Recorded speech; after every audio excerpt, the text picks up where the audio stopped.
kita Bapak dan Ibu ini terhindar dari penyakit infeksi. Kenapa? Karena sekarang banyak banget penyakit infeksi. Contohnya adalah tuberkulosis ataupun flek kalau biasanya buat anak-anak.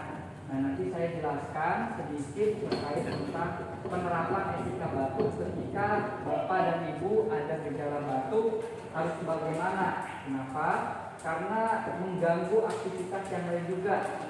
Selain buat menularkan penyakit, sama juga menambah yang menderita penyakit paru-paru. Nah, ini nanti ada beberapa yang saya jelaskan. Kita singkat aja ya, nanti yang bisa jawab nanti saya dapat hadiah. Jadi makanya harus aktif ya. Nah, di sini saya terangkan dengan etika batuk. Yang pertama, ketika nanti Bapak dan Ibu batuk, ketika dapurnya pertama itu harus siapin namanya tisu ataupun sapu tangan. Tapi kalau memang nggak ada, nanti saya ajarkan selain pakai sapu tangan ataupun tisu. Nah, seperti ini kalau saya pakai sapu tangan boleh, kalaupun tisu boleh. Ketika nanti batuk, usahain semuanya menutup ke sini. Ya, jangan hanya segini, tapi segini semuanya. Ya, terus udah itu jangan lupa dibuang ke tong sampah, cuci tangan juga. Ya, cuci tangan ini kalau emang nggak ada cuci tangan boleh pakai alkohol. Terus udah itu boleh nanti aktivitas lagi. Nah, ketika nanti nggak ada sapu tangan ataupun tisu, boleh pakai siku tangan. Kalau seandainya ada orang sebelah kiri, berarti pakai yang siku kanan, ya kayak gini. Ya, kenapa buat menutupi area si batuk kiri sendiri supaya tidak terkena ke yang lain. Ya, kalau sebenarnya ada orang sebelah kanan, berarti yang pakai yang kiri. Ya, pakai yang kiri.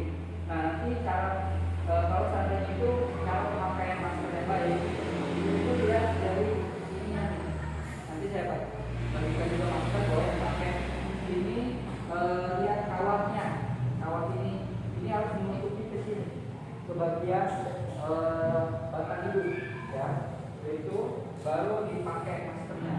Saran saya cuma satu, semua penyakit pasti ada obatnya. Seperti yakin, ya, ini adalah cara tentang penerapan etika batuk. Banyak banget penyakit yang ada di khususnya di Indonesia. Kalau di Prabu Gantungan kemarin saya survei banyak Pak infeksi saluran pernapasan. Diakibatkan apa? Bisa cuaca dan juga kuman.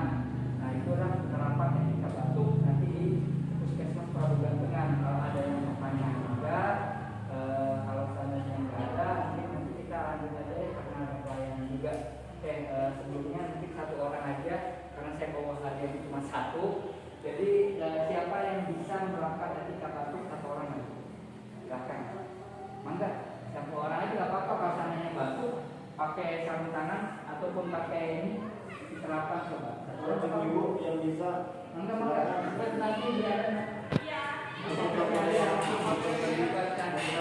Orang yang apa bu? Sini aja bu. Saya. Bapak saya. Boleh sini. Ibunya ya. Ibu ada untuk hadiah bang. Iya. Silakan bu, siapa? Saya mau hadiah. Namanya siapa bu? Dewi. Iya. Silakan bu. Kalau seandainya ada batuk pakai apa bu?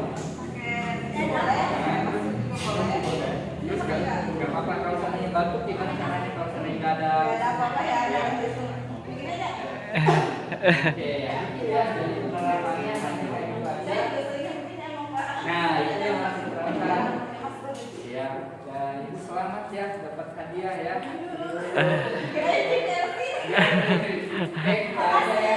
Ya sama-sama ibu udah aja karena waktu juga nanti dari waktu kita bisa sharing lagi ya. Terima kasih atas waktunya. Assalamualaikum warahmatullahi wabarakatuh.